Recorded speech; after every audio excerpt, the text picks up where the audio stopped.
ഈ അമ്മ പറഞ്ഞപ്പോൾ ഞാൻ ക്ഷമിച്ചതെന്ന് പറഞ്ഞു, പക്ഷെ നമ്മുടെ സംസാരം മധ്യേ അമ്മക്കുട്ടി അല്ല എന്നുള്ളൊരു സൂചനയും തന്നു. അപ്പൊ ചില കാര്യങ്ങളിൽ മാത്രമേ അമ്മയെ അക്സെപ്റ്റ് ചെയ്യും, ചില കാര്യങ്ങളിൽ അക്സെപ്റ്റ് ചെയ്യില്ല, അങ്ങനെയാണ്. അമ്മയ്ക്കും എനിക്ക് ലോങ് ഡിസ്റ്റൻസ് റിലേഷനെ വർക്ക് ആവുള്ളൂ. ഞാനും അമ്മയും ഐഡിയോളജിക്കലി ഭയങ്കര ഡിഫറെന്റ് ഉള്ള ആൾക്കാരാ. അമ്മയുടെ മാക്സിമം അപ്രീസിയേഷൻ എന്നൊക്കെ പറഞ്ഞാൽ ഞാൻ ഭയങ്കര കോമഡിയാ. ഇപ്പൊ ഞാൻ റഹ്മാൻ സാറിന്റെ ഫ്ലോട്ടിസ്റ്റ് ഉണ്ടല്ലോ, നവീൻ സാറിന്റെ വർക്ക് ചെയ്തു. അപ്പൊ ഞാനിങ്ങനെ വിളിച്ചിട്ട് ഒരു ഹിന്ദി ഇൻഡിപെൻഡന്റ് മലയാളം. അപ്പം ഹിന്ദിയിൽ അത് റിലീസ് ചെയ്തു. മലയാളത്തിലേക്ക് ഫസ്റ്റ് പുള്ളിയുടെ ഒറിജിനൽ മലയാളം എഴുതാനുള്ള ഭാഗ്യം ഉണ്ടായി, സയനോര പാടിയ. അപ്പം ഞാൻ ഭയങ്കര എക്സൈറ്റഡ് ആയിട്ട് വിളിച്ചിട്ട്, ഞാൻ ദുബായിലായിരുന്നു, കോള് വരുമ്പോ ഞാൻ ഇവിടുത്തെ പാട്ടൊന്നും ഇല്ല, ഞാൻ ഇനി ജോലി ചെയ്യാം കുറച്ച് നാള് എന്നൊക്കെ പറഞ്ഞ് ദുബായിൽ പോയതാ. അപ്പോ അവിടെ ചെന്നപ്പോഴാണ് ഈ കോള് വരുന്നത്. അപ്പൊ ഞാൻ തിരിച്ചു വന്നിട്ട് അമ്മയോട് പറഞ്ഞു, എനിക്ക് വർക്കൊക്കെ വരുന്നുണ്ട്, ഞാൻ കൊച്ചി തന്നെ നിൽക്കുക എന്നൊക്കെ പറഞ്ഞപ്പം ഇഷ്ടമല്ല. അപ്പം ഞാൻ പറഞ്ഞു, അമ്മ റഹ്മാൻ സാറിന്റെ ഫ്ലോട്ടിസ്റ്റിന്റെ വർക്ക് വന്നു, അപ്പം നല്ലതല്ലേ? അപ്പൊ അമ്മ, റഹ്മാൻ സാറൊന്നും അല്ലല്ലോ. അപ്പൊ ഞാൻ ഇതാണ് മാക്സിമം. അപ്പൊ ആള് അപ്രീഷിയേറ്റ് ചെയ്യുമോന്ന് ചോദിച്ചു കഴിഞ്ഞാൽ അത് എക്സ്പെക്ട് ചെയ്യേ വേണ്ട, മാക്സിമം ഇതാണ്. പിന്നെ അമ്മയുടെ ഫ്രണ്ട്സ് കുറെ പേരുണ്ട്, ഇവരൊക്കെ എൻ്റെ ഇതിങ്ങനെ ഷെയർ ചെയ്യും, സോങ്സ് ഷെയർ ചെയ്യും. പുതിയൊരു വർക്ക് ഇറങ്ങി അപ്പൊ തന്നെ അവരുടെ ഗ്രൂപ്പിലാണ് ഫസ്റ്റ് അത് ഡിസ്കസ് ചെയ്യപ്പെടുന്നത്. അപ്പൊ അമ്മ അതൊക്കെ എൻജോയ് ചെയ്യുന്നുണ്ട്. പക്ഷെ എന്നെ അങ്ങനെ എന്താ പറയാ, എല്ലാരെയും കാണിക്കാൻ അപ്രീഷിയേറ്റ് ചെയ്യത്തില്ല. അമ്മ അത് എൻജോയ് ചെയ്യുന്നുണ്ടെന്ന് എനിക്കറിയാം. പക്ഷെ ഐഡിയോളജിക്കലി ഞങ്ങൾ തമ്മിൽ ഭയങ്കരമായ വ്യത്യാസമുണ്ട്. പക്ഷെ നമുക്ക് അവരെ ചേഞ്ച് ചെയ്യാനോ അവർക്ക് നമ്മളെ ചേഞ്ച് ചെയ്യാനോ പറ്റത്തില്ല. അത്രയും ജനറേഷൻ ഗ്യാപ്പിലും. പിന്നെ അമ്മ ഭയങ്കര കൺവെൻഷണൽ അമ്മയാണ്. അപ്പൊ അത് ഞാനും മനസ്സിലാക്കി. ഇപ്പൊ രണ്ടുപേരും ഒരു അണ്ടർസ്റ്റാൻഡിങ്ങിൽ പോവാണ്. അണ്ടർസ്റ്റാൻഡിങ് നമ്മൾ ഇന്ന് തെറ്റിക്കാം. ഈ സുന്ദരി ഇങ്ങനെ സിംഗിൾ ആയിട്ട് പാറിപ്പറന്ന് നടക്കുമ്പോഴത്തേക്ക് അമ്മ അഭിപ്രായം പറയില്ലേ? അഭിപ്രായം പറയുന്നുണ്ട്, നല്ല വാക്ക് പറയുന്നുണ്ട്. അമ്മ എന്റെ ഫ്രണ്ട്സിനോട് ചോദിക്കും, നിങ്ങളെയൊക്കെ ഞാൻ ഒരു കാര്യം ഏൽപ്പിച്ചിട്ട് എത്ര കാലമായി എന്ന് ചോദിക്കും. പക്ഷെ അവര് പറഞ്ഞു, അവക്ക് കൂടെ തോന്നണ്ടേ, അല്ലെങ്കിൽ ഇവളെ ആർക്കെങ്കിലും ഇഷ്ടപ്പെടണ്ടേ, അങ്ങനെയൊക്കെ ചോദിക്കും. അങ്ങനെ അതല്ല, അതെന്റെ പേഴ്സണൽ പ്രിഫറൻസസിന്റെ ബേസിലായിരിക്കും. ഞാൻ കാണുന്ന പ്രിഫറൻസസ് അല്ലെങ്കിൽ എല്ലാരും വിചാരിക്കുന്ന പോലത്തെ കാര്യങ്ങൾ ആയിരിക്കില്ല ഞാൻ മേ ബി ഒരാളിൽ കാണുന്നത്. അതൊന്നും അല്ല. ഞാൻ ഫിസിക്കലി ഞാൻ 5 അടി മതി. അല്ല, ഞാൻ കുറച്ച് സാപ്പിയാണ്, എനിക്ക് സാപ്പി സെക്ഷലാണ് ഞാൻ. അപ്പൊ എനിക്ക് കുറച്ച് ബ്രെയിനി, എന്റെ പ്രിഫറൻസസ് വേറെയാ. പിന്നെ നമ്മൾ കുറച്ചും കൂടി ഇമോഷണൽ ആൻഡ് സെൻസിറ്റീവ് ആയിട്ടുള്ള ആളും കൂടിയാണ്. കലാകാരി ആയതുകൊണ്ടാണോ എന്നറിയില്ല, പണ്ട് തൊട്ടേ ചിലപ്പോൾ ഇങ്ങനെ ആയിരിക്കും.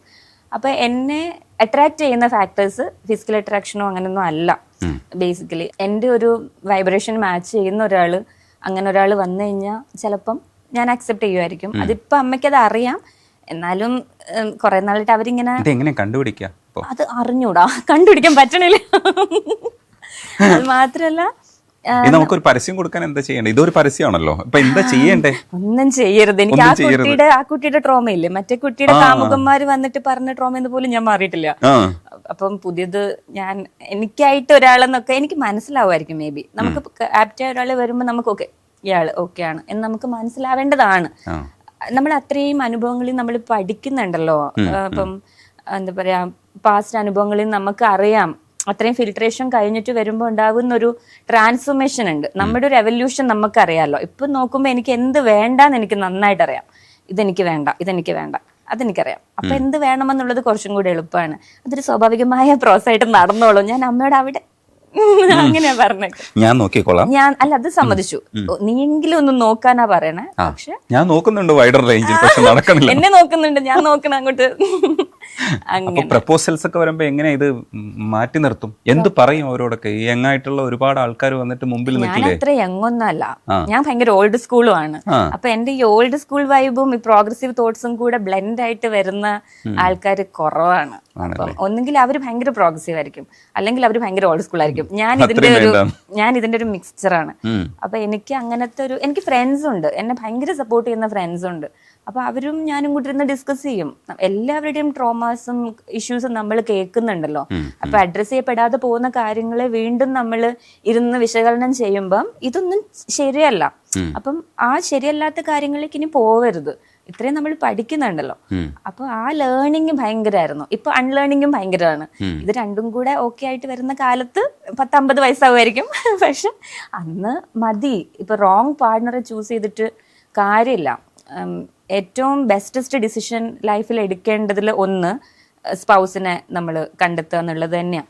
അപ്പൊ അതൊരു അത് ദീർഘകാലത്തേക്കാണോ നോക്കുന്നത്, ഷോർട്ട് ടൈം ആണോ? ഞാൻ ദീർഘകാലത്തേക്കാണ് നോക്കുന്നത്. അതുകൊണ്ട് എങ്ങനെ ഇത്രയും ടൈം അതിൽ ഷോർട്ട് ടൈം ആയിട്ട് സംസാരിക്കാൻ വരുന്ന ആൾക്കാരുണ്ടാവുമല്ലോ. എനിക്ക് താല്പര്യമില്ല എന്ന് പറയും. എനിക്ക് അങ്ങനെ ഞാൻ കുറച്ച് ഓൾഡ് സ്കൂളാണ്. എനിക്ക് ശരദിന്ദു അങ്ങനത്തെ സോങ്സ് ഒക്കെയാണ് ഞാൻ ഇപ്പൊ വരുന്ന വഴിക്ക് ഞാൻ സന്യാസിനി കേട്ടോണ്ട് വരികയായിരുന്നു. അത് എന്റെ ടേസ്റ്റേ വേറെയാ. ഞാൻ കുറെ കാര്യങ്ങൾ ഞാൻ എല്ലാവരും സപ്പോർട്ട് ചെയ്യും. എൻ്റെ ഫ്രണ്ട്സ് അങ്ങനെ ഉള്ളവരുണ്ട്, അപ്പം ഞാൻ അവരെ സപ്പോർട്ട് ചെയ്യുന്നുണ്ട്. പക്ഷെ എനിക്ക് പേഴ്സണൽ എൻ്റെ ചോയ്സ് എന്ന് പറയുന്നത് ഒരു ലോങ് ടേം ആയിരിക്കണം. എനിക്ക് അതിൽ പെട്ട് കിടന്ന് ഇറങ്ങാൻ പറ്റാത്ത ഒരുപാട് പേരെ ഞാൻ ഡെയിലി കണ്ടുകൊണ്ടിരിക്കുന്നുണ്ട്. ഫേസ് ഫ്ലിങ്സും ഒക്കെ ആയിട്ട് ഇഷ്യൂസിൽ കിടന്നിട്ട് നമ്മളോട്, ഇപ്പം ഞാൻ ഡോക്ടറും കൂടി ആണല്ലോ, അപ്പം എനിക്ക് എൻ്റെ അടുത്ത് വരുന്ന പേഷ്യൻസ് ഉൾപ്പെടെ അവർ സൈക്കോളജിക്കലി ഒട്ടും ഓക്കെ അല്ല. One of the main reason എന്ന് പറയുന്നത് ഇത് തന്നെയാണ്, പാർട്ട്ണർ ഇഷ്യൂസ് ആണ്. അപ്പം അങ്ങനെ അറിഞ്ഞുകൊണ്ട് നമ്മൾ പോവാൻ തോന്നുന്നില്ല. അപ്പം ആ ഒരു ബ്ലെൻഡ് ആയിട്ട് ഒരു വരുന്ന സമയത്ത് നോക്കാം, ഇല്ലെങ്കിൽ വേണ്ട. എനിക്ക് ഭയങ്കര ക്ലാരിറ്റി അതിലുണ്ട്. നമുക്ക് എക്സ്പീരിയൻസസ് ഇല്ല എന്ന് ഞാൻ പറയണില്ല. നമുക്കൊരു അനുഭവങ്ങൾ വരുമ്പോൾ നമുക്ക് മനസ്സിലാവും ഇത് ഓക്കെ അല്ല. ഓക്കെ അല്ലാത്ത എൻവയോൺമെന്റിൽ നമ്മൾ നിൽക്കേണ്ട ആവശ്യമില്ല. ഇറങ്ങേണ്ടടുത്ത് ഇറങ്ങുക, നിൽക്കാൻ പറ്റുകയാണെങ്കിൽ നിൽക്കുക. ആ ഒരു ക്ലാരിറ്റി കിട്ടിക്കഴിഞ്ഞാൽ പിന്നെ നമ്മൾ ഭയങ്കര ഫ്രീ ആവും. ഞാൻ മെന്റലി ഇപ്പൊ ഭയങ്കര ഫ്രീ ആണ്. നടക്കാണ്, അസൂയാണ്. അതെ, കല്യാണം കഴിച്ചവരൊക്കെ പറയുന്നുണ്ടല്ലോ. അപ്പം അതിന്റെ ഒരു സമാധാനം ഭയങ്കര വലുതാ. നമുക്ക് ഇഷ്ടമുള്ളത് ചൂസ് ചെയ്യാൻ പറ്റുന്നു. ഇഷ്ടമുള്ള സമയത്ത്, ഇഷ്ടമുള്ള ആൾക്കാരുടെ കൂടെ, ഇഷ്ടമുള്ള സ്ഥലങ്ങളിൽ നമുക്ക് സഞ്ചരിക്കാനും അങ്ങനെ ആ ജീവിതം ഭയങ്കര നല്ലതാണ്. അതിനെ ലിമിറ്റ് ചെയ്യുന്ന യാതൊന്നിനെ ഞാനിപ്പം എടുക്കുന്നില്ല. അത് എൻ്റെ ഡിസിഷൻ. അത് ഞാൻ അമ്മയോട് പറഞ്ഞു, എൻ്റെ വീട്ടിലും ഫ്രണ്ട്സിനോടും ഞാൻ പറഞ്ഞു. അപ്പൊ ഇവരിങ്ങനെ ഓപ്ഷൻസ് ഒക്കെ കൊണ്ടുവരുമ്പോൾ ഞാൻ അത് ഓക്കെ അല്ല, മറ്റേത് ഓക്കെ അല്ല. അത് ഒരിക്കലും ഫിസിക്കൽ അട്രാക്ഷനോ വേറെ ഒന്നും കൊണ്ടല്ല കേട്ടോ. അതെനിക്ക് അറിയാം, നന്നായിട്ട് ഞാൻ അതിൽ ശ്രദ്ധിക്കുന്നുണ്ട്. ഇതുകൊണ്ടല്ല എനിക്ക് അയാളെ ഇഷ്ടമല്ലാത്തത്. നമ്മൾ ഒരിക്കലും അനുഭവിച്ച ഒരു ട്രോമയിലേക്ക് വീണ്ടും നമ്മൾ പോകേണ്ട ഒരു സാഹചര്യം വരരുതെന്നുള്ളതിനെ പറ്റി ഭയങ്കര കോൺഷ്യസ് ആണ് ഞാൻ. ഭയങ്കര കോഷ്യസും ആണ് ആൾക്കാരോട്. നമുക്ക് പെട്ടെന്ന് റീഡ് ചെയ്യാൻ പറ്റുമല്ലോ. അപ്പം വേണ്ട, അതേ ഉള്ളൂ. അത് നടക്കേണ്ട സമയത്ത് നടന്നോളൂ. നിങ്ങൾ പാറിപ്പറയും നടന്നോളൂ. സംസാര മധ്യേ പറഞ്ഞ ലിറിക്സിലേക്ക് ഞാൻ തിരിച്ചു വരികയാണെങ്കിൽ, സന്യാസിനി ഭയങ്കര ഇഷ്ടമുള്ള പാട്ടാണ്. അപ്പം രാത്രി പകലിനോട് എന്ന പോലെ യാത്ര ചോദിപ്പൂ ഞാൻ എന്നൊക്കെ പറയുന്നതിന് പലതരത്തിലുള്ള ഡയമെൻഷനിൽ എല്ലാ കാലഘട്ടത്തിലും സംസാരിക്കാറുണ്ട്. അതിപ്പോൾ ഓരോരുത്തരും അതിനെ വ്യാഖ്യാനിക്കുന്നത് അവരുടേതായ മനസ്സിനകത്ത് നിന്നിട്ട് അവർ കണ്ട സ്വപ്നങ്ങളും സങ്കല്പങ്ങളും അവരുടെ കാമുകിയും വേർപിരിയലും ഒക്കെ. ഹരിതയ്ക്ക് ശരിക്കും ആ പാട്ട് എന്താണ് സന്യാസിനി? എനിക്ക് ഇന്നും എന്നെ ആത്മാവ് നിന്നോട് മന്ത്രിക്കും, നിന്നെ ഞാൻ സ്നേഹിച്ചിരുന്നു. അതാണ് എനിക്കത് ഭയങ്കരമായിട്ട് മിസ് ചെയ്യുന്ന ഒരാളോടും പറയാം, അതുപോലെ സ്നേഹിക്കുന്ന ഒരാളോടും പറയാം. അങ്ങനത്തെ എൻ്റെ ടേസ്റ്റ് ഓഫ് എന്താ പറയുക, ലിറിക്കൽ ടേസ്റ്റ് കുറച്ച് ഇങ്ങനത്തേതാ. ഇപ്പം എന്നോട് ഒരാൾ ചോദിച്ചു ഫേവറേറ്റ് റൊമാൻറ്റിക് സോങ് ഏതാ, ഞാൻ മരണമെത്തുന്ന നേരത്തെന്നാ പറഞ്ഞത്. അപ്പം ആളെ ഇന്റർവ്യൂ ചെയ്യാം, അപ്പൊ ക്യാമറ ഓഫ്, ഇത് റോൾ ചെയ്യണോ എന്ന് ചോദിച്ചു. ബിക്കോസ് ഞാൻ പറഞ്ഞു ചെയ്തു, ഞാൻ കാര്യമായിട്ട് പറഞ്ഞതാ. കാരണം എനിക്കത് എന്നും എന്നെ ആത്മാവ് നിന്നോട് മന്ത്രിക്കും, നിന്നെ ഞാൻ സ്നേഹിച്ചിരുന്നത് ആത്മാവാണ് പറയുന്നത്. അത് ആത്മാവിനെ അങ്ങനെ പറയണമെങ്കിൽ അയാളുടെ ശരീരത്തിലും അയാളുടെ ചിന്തകളിലും എല്ലായിടത്തും ഈ കുട്ടി അല്ലെങ്കിൽ ആ ഒരു പാർട്ട്ണർ ആണല്ലോ. അപ്പൊ അത് ഭയങ്കര ഉദാത്തമായ ഒരു സാധനമാണ് വയലാർ സാർ എഴുതി വെച്ചേക്കുന്നത്. അപ്പൊ അത് ഞാനിങ്ങനെ വയലാർ ദേവരാജൻ എല്ലാം ഇങ്ങനെ കേൾക്കും. ജോൺസൺ ഇതുപോലെ ഒരു നാൾ ശുഭരാത്രിയേകി പോയി ONV സാർ ഗുൽമോഹറിൽ എഴുതിയതാ. അതും ഇതേപോലെയാണ് എനിക്ക് ഫീൽ ചെയ്യുന്ന പാട്ടുകൾ. നമ്മളെ ചില വരികൾ നമ്മൾ മരിച്ചു വീഴാറുണ്ടെന്ന് പറയില്ലേ, അങ്ങനത്തെ വരികളാണ് ഇതൊക്കെ. ഞാൻ അങ്ങനത്തെ വരികളിൽ അങ്ങ് അലിഞ്ഞു പോവും. അപ്പൊ എനിക്ക് അത്രയും എന്നെ ഇത് ഹോണ്ട് ചെയ്യുന്നുണ്ട്. അപ്പം ചില കവിതകൾ ഇപ്പൊ സന്യാസിനിയിൽ ഈ ഒരു ടേക്ക് അവേ ഉണ്ട്. ഒരു മുറി മാത്രം തുറക്കാതെ വെക്കാം ഞാൻ അതിഗൂഢം എന്നോട് ആരാമത്തിൽ. എനിക്ക് എന്താ ഇല്ലാത്ത കാമുകനെ ആലോചിച്ചിരുന്നിട്ട് വിഷമിക്കുന്ന സ്വഭാവമുണ്ട്. അക്കൂട്ടത്തിൽ തോന്നിയതാണിത്. അപ്പൊ എനിക്ക് സ്വപ്നങ്ങൾ കണ്ട് നിന്നെ കുറങ്ങിടുവാൻ പുഷ്പത്തിൻ തൽപ്പമങ്ങ് ഞാൻ വിരിക്കാം. ഞാനിങ്ങനെ ഓർക്കും ONV സാർ എങ്ങനെയാണ് ഇങ്ങനെ പ്രണയാർദ്രമായിട്ട് വരികൾ എഴുതുന്ന. ഞാൻ ബേസിക്കലി ലവ് സോങ്സ് കേൾക്കാറുണ്ടല്ലോ. അപ്പൊ എനിക്കിതിങ്ങനെ ഒരു മുറി മാത്രം തുറക്കാതെ വെക്കാം ഞാൻ എന്നൊക്കെ പറയുമ്പോ അത് എത്രത്തോളം സ്പെഷ്യൽ ആയിട്ടുള്ള, എത്രത്തോളം പ്രിയപ്പെട്ട ഒരാളെ കാത്തിരുന്നിട്ടാണ് ആ ആരാമത്തിൽ ഒരു മുറി തുറക്കാതെ വെക്കുന്നത് എന്നാലോചിച്ച്. പിന്നെ ഒടുവിൽ നീ എത്തുമ്പോൾ ചെവിയിൽ മൂളാൻ എന്നാണ്. ചെവിയിൽ പാടുക പോലെയല്ല, ചെവിയിൽ മൂളാൻ പാടുന്നുണ്ടാവും, പക്ഷെ ഒരു മൂളാൻ എന്നാണ് എഴുതിയത്. അപ്പൊ അതൊക്കെ ഭയങ്കര പൊയറ്റിക് ആയിട്ടുള്ളൊരു ഇതായിട്ട് എനിക്ക് ഫീൽ ചെയ്തു. ഈ പാട്ട് ഭയങ്കര ഫേവറേറ്റാ. പിന്നെ അതുപോലെ മരണമെത്തുന്ന നേരത്ത്, മഴ ഞാൻ അറിഞ്ഞിരുന്നില്ല, അങ്ങനത്തെ ഡീപ്പാണ് ഇഷ്ടം.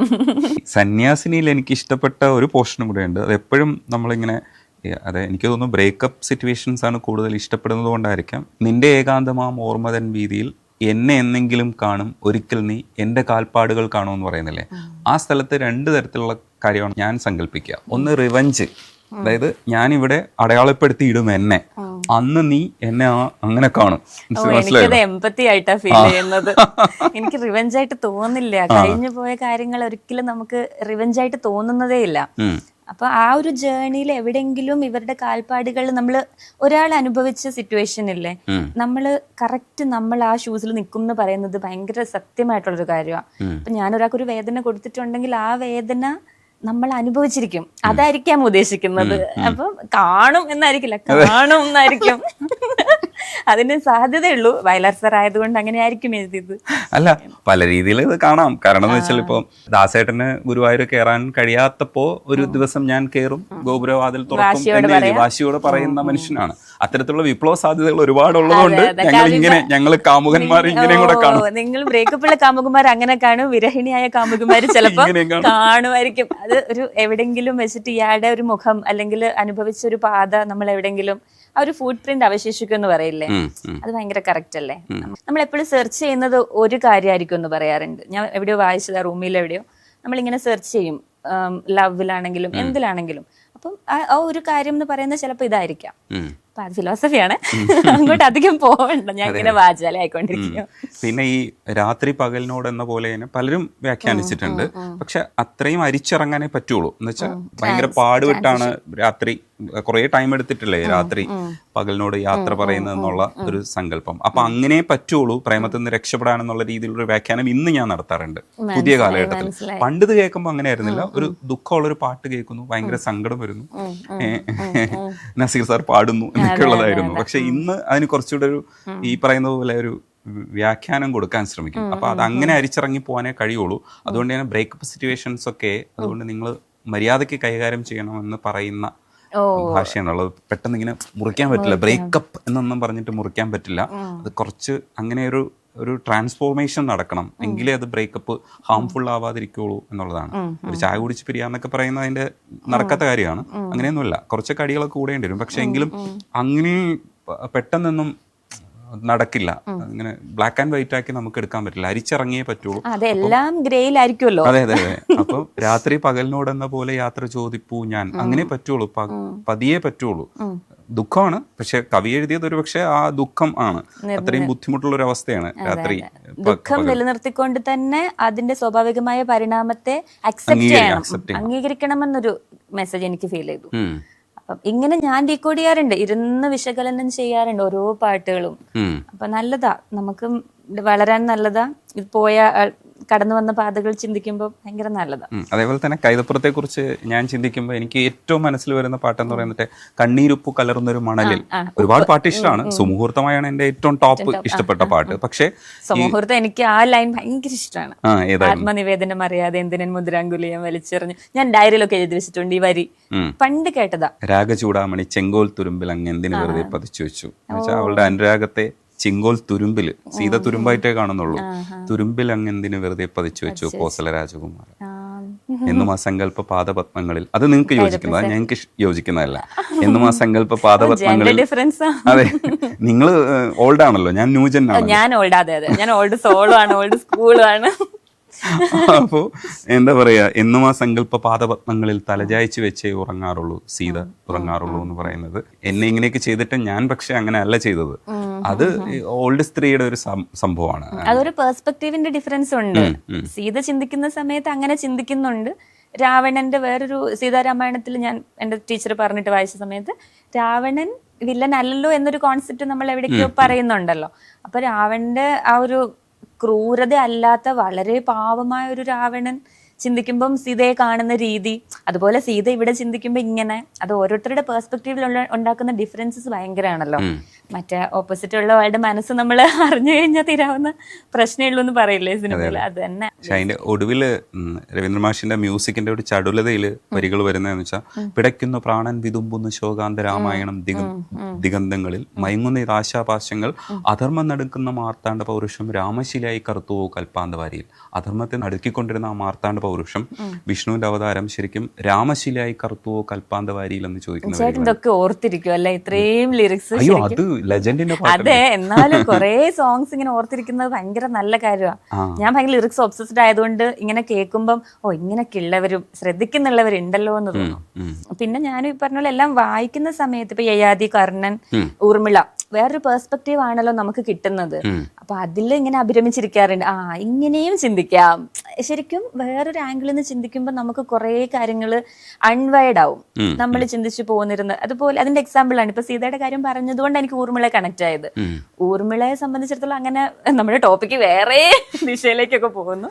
പക്ഷെ അങ്ങനെ ഒരു പെർസ്പെക്റ്റീവ് ചേഞ്ച് ഭയങ്കര നല്ലതാ. ഇപ്പൊ സോങ് റൈറ്റിംഗിലും ലിറിക് റൈറ്റിംഗിലും ഒക്കെ ഔട്ട് ഓഫ് ദി ബോക്സ് ചിന്തിക്കാൻ പറയും. അപ്പൊ അത് ഭയങ്കര നല്ലതാ. എനിക്ക് പുതിയ കുറെ ലിറിസിസ്റ്റുകളോട് തോന്നുന്ന വേർഡ് പ്ലേ ഉണ്ടല്ലോ, അവരുടെ വേർഡ് പ്ലേയിൽ തോന്നുന്ന ഇംപ്രഷനും ഇത് തന്നെയാ.